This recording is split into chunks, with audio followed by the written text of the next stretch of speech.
Combine flour and sugar, set aside.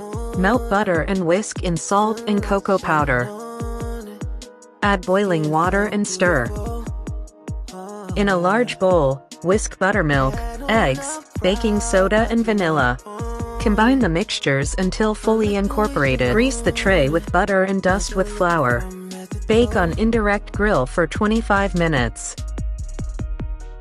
Add marshmallows and macadamia nuts. For icing, melt butter, add cocoa powder, milk, vanilla, sugar and salt. Drizzle frosting and enjoy. Morning sex is so good, got me screaming out.